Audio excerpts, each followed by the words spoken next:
Okay, this video is going to be in relation into considering some facts about voter fraud in this country and the history of it and who's behind it for the majority. Because like I say, we're going to take a quick look, and I'm just going to get right into this. This is all related to the acts of voter fraud in our history of our country and the majority of who is behind it. Okay, we're going to take first a quick look here. I want to just go over and go into here. This is Facebook, Donald Trump's page. And I notice on every time anyone, not just Donald Trump, but anybody mentions the voting, the election or what have you, Facebook is popping up that both voting by mail and voting in person have a long history of trustworthiness in the U.S. Voter fraud is extremely rare across voting methods. I don't agree with that. Matter of fact, it's pretty clear that I think the fact checkers of Facebook haven't done their job. And I'm going to explain to you why. We're just going to get right into this. Okay, when we look back, opinion, Democrats have a long history of voter fraud, and this is true. It stems all the way back and starts just prior to the Civil War of 1861. It starts in 1855, where the first instances of voter fraud in our nation occurred by the Democratic Party. They're the initiators of voter fraud in our country, starting in 1855. And you know what their primary method of was mail-in ballots. And it's funny, 1855 that was their method, and as well that method continued on all the way up until 1860, where we had the election for Abraham Lincoln. The first election of Abraham Lincoln, they continued their corruption again. But luckily the Electoral College and morals and values of principles outweighed, and the election went correctly as it was supposed to, in spite of the fraud. But we know that election fraud took place again in the second election with Abraham Lincoln. And in that debate was mail-in voting dates back to the Civil War. And this is true again. You see, in the second election of Abraham Lincoln, the Democratic Party attempted to defraud the American people by registering dead Civil War military men to vote and padding the vote with their votes and filling out fictitious names of people who didn't even exist, just blank mail-in ballots, because at that time we had the mail-in ballots for the military people. But even though that, and luckily though, honestly, there was leave given to the majority of the military to come in or passing through towns, being it was a domestic civil war, they could vote within areas they were passing through. But those who were mailing in their votes or doing mail-in ballots, well, the Democrats had padded like thousands of votes on those trying to corrupt the elections for their candidate of the Democratic Party. I'm going to include links to all these things for people to consider. In the research I was doing to find these things throughout our last 150 years of history of voter fraud taking place, of which the majority of all voter fraud in our nation over the last 150 years has been directly tied to the Democratic Party. Isn't that interesting? The Democratic Party was the first ones to commit voter fraud in this country, and they're still continuing to do it to this day. And we're going to look into that. Now, the other thing I noticed when I was going through this is something I realized, and for the first time, I admit this is the first time I did realize this. In looking through all the research on voter fraud throughout this nation, I found out that that the highest percentage of the majority of all treasonous charged in our nation, of treasonous people who committed treason on the United States and aiding and assisting our enemies, both we know in the Democratic Party was treasonous scumbags in the Civil War. They caused the Civil War because they wanted to keep slavery. They were the pro-slavery Democratic Party fighting to keep their slaves. And then also we find out that they were also complicit in being treasonous Democrats in World War I. They were treasonous with the enemies of the United States. Many Democrats were charged with treason. And I have some of them here, and I'm going to include links to this. This goes all the way up to as well into World War II, where many, and most of all, just Democrats who are committing treason and allying with the Nazi Party. This is amazing when we realize that not only were they committing fraud as well, they had Democrat plants that were in the military who literally went over and joined with the Nazi Party out of our military and were later caught and tried and sentenced to for treason. It's amazing when we look at this. But now, here's the other thing we want to look at. Now, this here represents the last 6 years. But like in this here, I'm just going to give an example, and I'm going to give them a grace of 8 years. We're going to give them a grace of 8 years. here it's showing for voter fraud, and the reason I'm showing this is because Mark Zuckerberg and his fact checkers on Facebook, they like to say both voting by mail and voting in person have a long history of trustworthiness in the U.S. Voter fraud is extremely rare across voting methods. But yet we see here, within the last 6 years, 1,302 proven instances of voter fraud. And guess what? The majority of all that voter fraud was committed by no other than Democrats. Isn't that something? The majority of all voter fraud throughout the last 150 years of our nation's history has been committed by Democrats. The Democratic Party is the leading majority of voter fraud in this country and in our history. Isn't that something? Well, now, when we take, for instance, I'll just say, now, this is over an 8-year period. It's actually 6 years, but I'm going to say over an 8-year period. So we take 365 days times 8. That comes out to 2,920 days. 1,302. That averages out to that there's an act of voter fraud every 1.5 days in the United States. Now, I just don't understand how Facebook can say that voter fraud is extremely rare across voting methods in the U.S. How is that possible when there's an act of voter fraud by the averaging of not only this one, but also when we look here? This has taken place over the last 4 years. Okay, we have 1,071 proven instances of voter fraud, 938 criminal convictions of voter fraud, of which the majority of all of them was as well Democrats. Isn't that something? That right now the Democrats are being accused of voter fraud, but yet Facebook, Twitter, social media, the news outlets, all of these people who are complicit with these people are trying to say that it doesn't happen. But yet we have all this evidence of fact that yes, it does happen, and it extremely happens. When we take the average of right here of what we see happening in the last 4 years compared to the last 6 years, of which I'll even give it out to 8 years, we average this. It pretty much comes down to an act of voter fraud taking place in the United States near every single day. Isn't that something? Do you know that within every election within the last 150 years, the Democrats have been complicit in voter fraud in every freaking single election, not just at the federal presidential level, but also within every state and local county level. Democrats have been cheating in the elections for the last 150 years. We have a record that goes back for 150 years of thousands upon tens of thousands of convictions of Democrats committing voter fraud. Isn't that something? But yet again, the Facebook fact checkers, Twitter, the news media, they say both voting by mail and voting in person have a long history of trustworthiness. I don't understand, because from what I'm seeing, it's a long history of deceptiveness, corruption, because that's what exists, and that's a fact. And the facts make it pretty clear when you look. Last 6 years, 1,302 cases of proven instances of voter fraud, with the majority of all of those cases being Democrats. Let's take a look at some of the people involved. 2 charged with voter fraud in South Alabama. I'll include links to all these. These people here was indicted with a list of 53 felony counts in the scheme of casting false absentee ballots bearing the names of 8 Mile nursing home patients described by authorities as comatose or incompetent.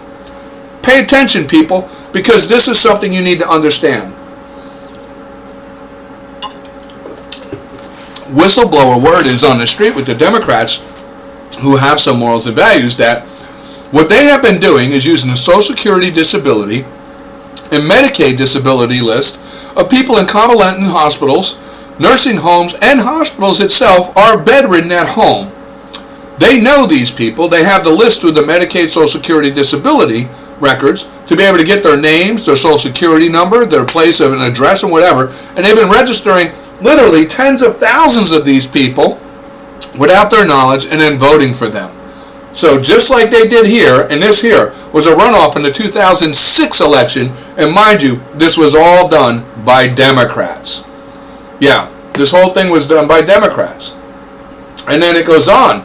There's even more. Now, when we get up here, on Wednesday afternoon, Texas Attorney General Ken Paxton announced the arrest of 4 people allegedly connected to a vote harvesting scheme in the states of 2018 Democratic primary election, including Democratic victor of that primary, meaning they actually stole the election for their Democratic candidate. They succeeded. They stole the election.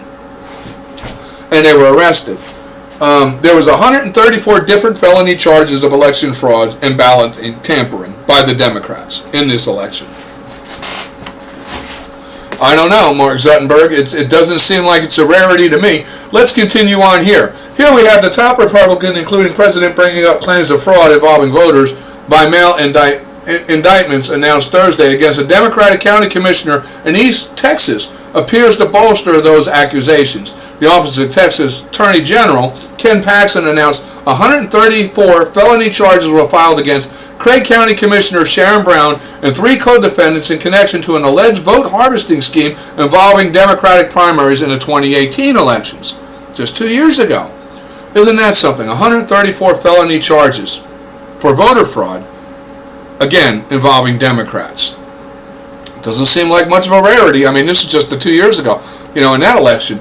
Here we have the Justice Department announced Thursday that federal prosecutors had charged a disgraced former Democratic congressman from Philadelphia with perpetrating a variety of voter-related crimes in recent years. Michael Ozzie Myers was indicted earlier this week on charges of conspiring to violate voter rights by fraudulently stuffing the ballot boxes for specific candidates in the 2014 and 2015 and 2016 primary elections, bribery of an election official, falsification of records, voting more than once in federal elections, and obstruction of justice, according to a Justice Department statement. Democrat. Again, this was, like I say, now this covers a wide, now Mark Zuckerberg, you say a rarity, but this here guy, this covers with the Democratic Party's acts of committing fraud within the Democratic Party over all 50 states, within all districts, throughout the 2014, the 2015, and 2016 primary elections. Isn't that just like, how do you get the state? Let me read that again. Maybe I'm saying something wrong. Both voting by mail and voting in person have a long history of trustworthiness in the U.S. Voter fraud is extremely rare across voting. No, I'm reading it right. Mark Zuckerberg, according to him, these things can't be happening. Obviously, his fact checkers haven't looked into what I'm looking into and seeing what I'm seeing. But, this is, right here. On Wednesday afternoon, Texas Attorney General, we already did that one. So let's continue on here. Limestone County social worker charged with 134 felony counts involving election fraud. Democrat. Again, I'll include links to all these so people can see. And right here, we have another one here. 4 arrested in voter fraud by mail case. It's kind of similar to what we got going on right now. It seems to be when we look at the 2014, 2016, 2018, and now the 2020. That mail-in fraud stuff with the voting goes all the way back to 1855. 1855 continues up to 1861 with the Civil War, continues after that as well, up until 1888 elections, and then right into Woodrow Wilson in the 1815s, and then right up to FDR in the 1929 through 1930s elections. I mean, it's incredible. When you look back at history, you find out all 150 years of every election that we've ever had has some measure of election fraud involved that all relates to that of the majority involved as the Democratic Party committing this fraud. Isn't that just like, wow? Mark Zuckerberg happens to be a Democrat. It appears maybe Mark Zuckerberg doesn't want people to know this truth because he's a Democrat. He's trying to protect his own party. And with him as well is the complicit media. I found out that a lot of the media, when we look back throughout world history, and we look at World War I, World War II with the Nazis, and even Vietnam, like with Hanoi Jane and Kerry, these treasonous traitors, to include like Joe Biden, KKK member Joe Biden, a pedophile too. When I was a younger kid and I shined shoes in New York, I used to go to Washington quite often. I'm from New Jersey. And Joe Biden used to ride public transportation. He used to ride the buses and the subways all over the place. He used to come into New Jersey, New York, and back into all over with Washington, D.C. and Pennsylvania area.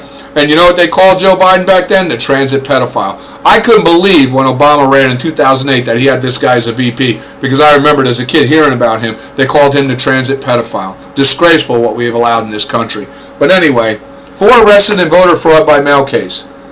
Right here. Attorney General Ken Paxton has announced that Craig County Commissioner Sharon Brown and 3 others, Melania Jackson, Charlie Brown, and Dwayne Ward, have been arrested on a total of 134 felony charges connected to an alleged organization vote harvesting scheme. Paxton says it happened during the 2018 Democratic primary election.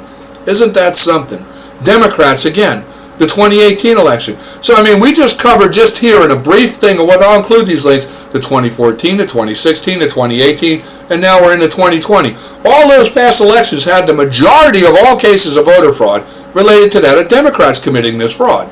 But yet, according to Facebook, Twitter, the news, it's impossible for them to have done it this time. Isn't that something? Isn't that something how all of a sudden they take the nation? Joe Biden won by a greater margin than Barack Obama with all his corruption he did in 2008 and 2012. I'm going to tell you right now, people, we can't let this happen. We have to wake up. We, the American people, have to wake up. There's one thing I want to touch on here. This is about the Wade Davis bill. This was a bill that was being drafted during the time of Abraham Lincoln in the Civil War. During the Civil War, Abraham Lincoln realized, as his famous quote says, "A house divided against itself cannot stand." Lincoln understood that the most divisive nature within our nation was that of the prior Tories, the British Loyalists, who had created multiple parties like the Whigs, the Federalists, the Democratic Republican Party. They had several other parties. They kept creating these divisive parties, trying to obstruct that of a single party system developing, of which in 1789, the United States of America, through its established Constitution, developed that single system. And in that Constitution, we consented to only one form of government in the United States of America, and that would be a Republican form under Article 4, Section 4 of the United States Constitution. Only consents to that of a Republican form of government and guarantees to every state in the Union a Republican form of government. That includes every citizen of the United States as well to have a Republican form of government. In 1789, upon the Article 4, Section 4, was where the Republican Party was really founded. It was the only political party that we the people consented to in the United States of America. The Democratic Party was a treasonous party, a divisive party that was established by the British Tories. The Democrats were pro-slavery, ignorant, self-proclaimed elitist scumbags who were treasonous traitors. They've been traitors since the founding of this nation. We had civil conflict with them all the way up until 1828 when they formed the pro-slavery Democratic Party. They were the British Tories, the Loyalists. We were tar and feathering them, hanging them, shooting them, because they were rebellious, treasonous traitors. Okay? And even after the Democratic Party, they became politically involved, and we allowed that. But Abraham Lincoln realized in the Civil War that we needed to return to our roots of a single-party system. The Wade Davis bill was going to be that path.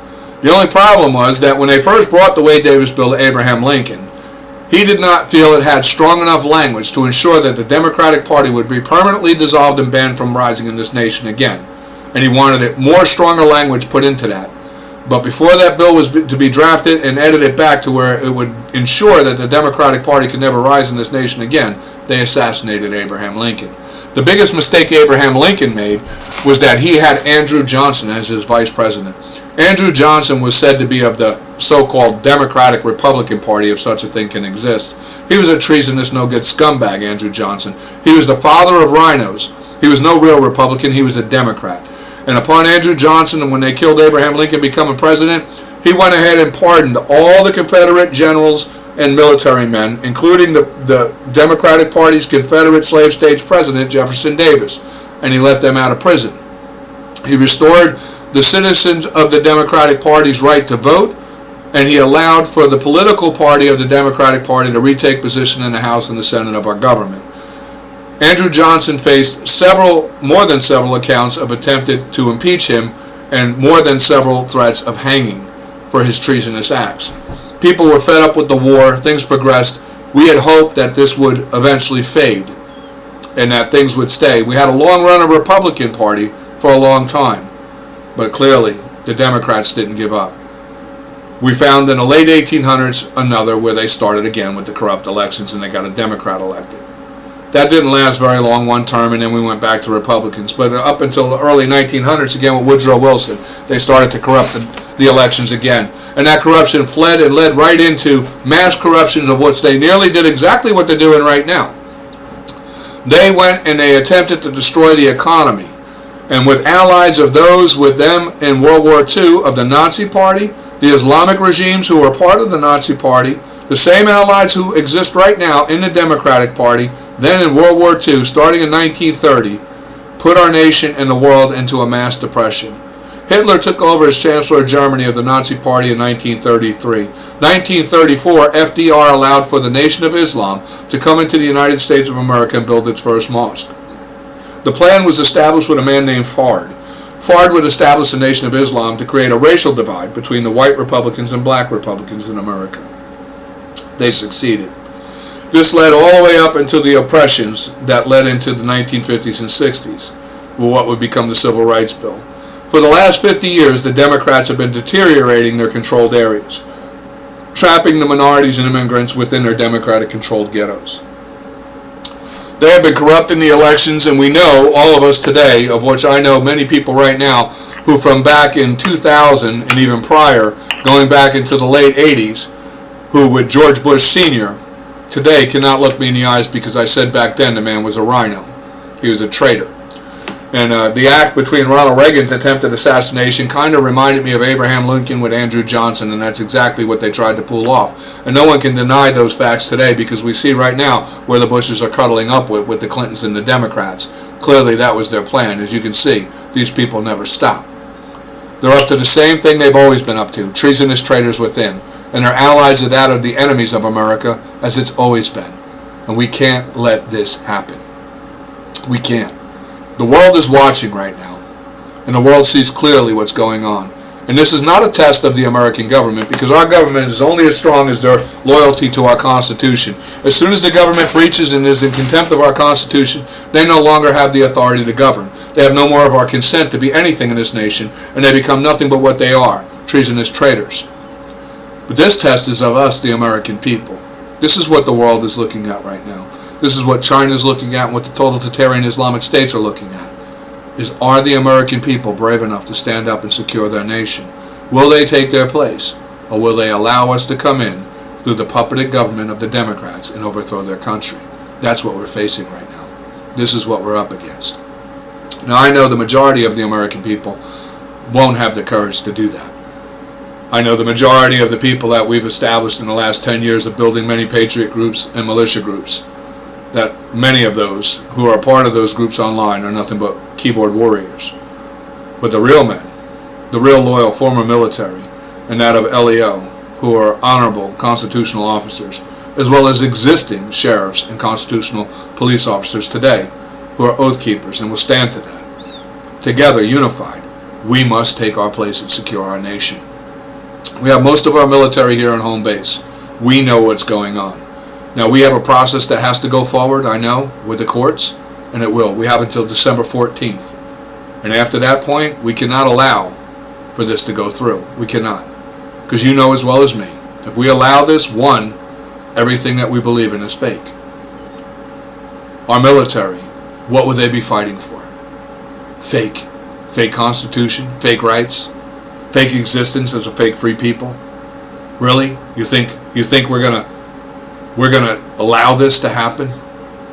We're not going to allow this to happen. The Democrats would be wise to wake up. Those complicit with the courts, the media, the local courts and jurisdiction of local government, you would be wise to wise up too. Because if it comes to an act of civil war, and where we have to act that extreme to take back our nation, it will be 1861 all over again. And the American people, this time, will be sure to rid this nation of you treasonous scumbags and hold you accountable. You will not be getting prison sentences. You will be made examples of, to ensure that no one ever again in the future attempts to place at threat that of my children, my grandchildren, and all Americans' grandchildren and children of our posterity of the American people, their future, their pursuit of happiness, their liberty, their freedom, their Constitution. We will make an example of you that will be sure to deter anyone from ever thinking of doing such an egregious, ugly, disgusting thing as you have done again. So I think everybody needs to take a real serious look at what's coming and be prepared for it. We don't need, but what we already know we have. We have plenty enough to do what needs to be done. Our president needs us. Those of honorable standing within the government that have entered this government within the last administration is going to need us. Those of the honorable constitutional sheriffs and LEO are going to need us. And together, we are going to do what needs to be done. We cannot allow this to happen. Because, I'll give you the scenario of what's coming. As what can be heard right now from Harris and Biden. Harris has already declared that she's going to pursue that of like an act of what's took place in Australia, with a mandatory gun buyback.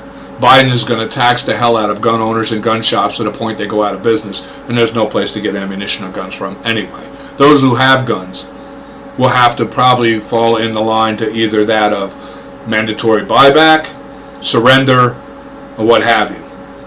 As soon as the American people are in a position in where the world totalitarian and communist regimes feel it's safe, I want every American to take a look back to 1978. If you want to know what a constitutional republic unarmed looks like and what happens to that constitutional republic when it's attacked by the world's totalitarian and communist regimes, you look at Iran in 1979, because that's what's coming. If we allow this, we let this happen, that's what's coming. Australia was once a verbatim constitution to the United States. They literally took our constitution and replaced the United States of America with Australia. But the Democrats aided and assisted in foreign interest of disarming the Australian people, letting them, they gave up their rights. They gave up their Second Amendment. They allowed themselves to be stripped of their right to protect themselves. They gave up the Second Amendment, which gave them a weak constitution, just like Iran. Iran didn't have a Second Amendment. That's why they were so easily overthrown. We, as the American people, are the largest militant nation in the world, by us, the American people, being armed. Our Second Amendment states very clear, shall not be infringed. And that's what it means. And there's a reason for that. That reason is why we stand for 244 years now, free. Because the world knows we're an armed nation. Right now, we're being tested. People are looking, and the world is watching, and they're saying, and these communists and these totalitarian regimes are saying too, just because they have arms doesn't mean they're brave enough to use them. This is a test. Will we allow our own government to just be overthrown within by corruption? Or will we take to our arms and uphold our Constitution and defend our freedom and liberty for that of our posterity, as we're charged to do in our Declaration of Independence and our United States Constitution as the American people, as the highest of authority of this government, of the consenting authority which allows for a government to even be, we the people. Will we take our place, or will we surrender? We're going to find out soon, in 2 weeks, because that's about how much time we have. We have until December 14th when the electors cast that vote. And if we allow that, those foreign interest parties of the totalitarian Islamic states in China, the communists, they're allied with the Democrats. If we allow this, we'll be taking on a lot more than the Democrats. Our military right now is fit and ready. And we, the American people, need to be fit and ready for what's coming. That's all I want to say. I'll include links to everything involved here. And like I say, for the majority of what my point being made is that Facebook, the news, the media outlets, they're all saying, Twitter, how safe it is for voting. We have these pop-ups all over Facebook by Mark Zuckerberg, a treasonous, no-good scumbag of Facebook, and a complicit ally to our enemies, clearly, because he is propagating this all over the place, day in and day out. That both voting by mail and voting in person have a long history of trustworthiness in the U.S. Voter fraud is extremely rare across voting methods. This is what Mark Zuckerberg's Facebook has to say.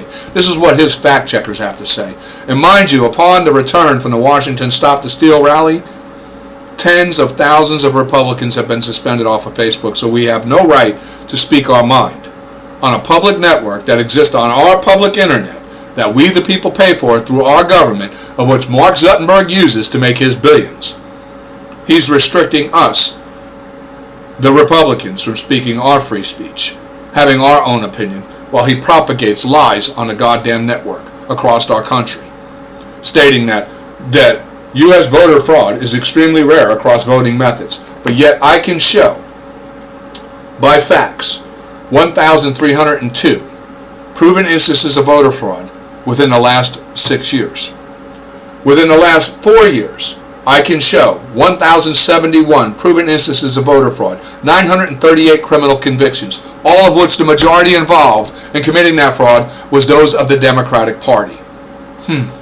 Isn't that something?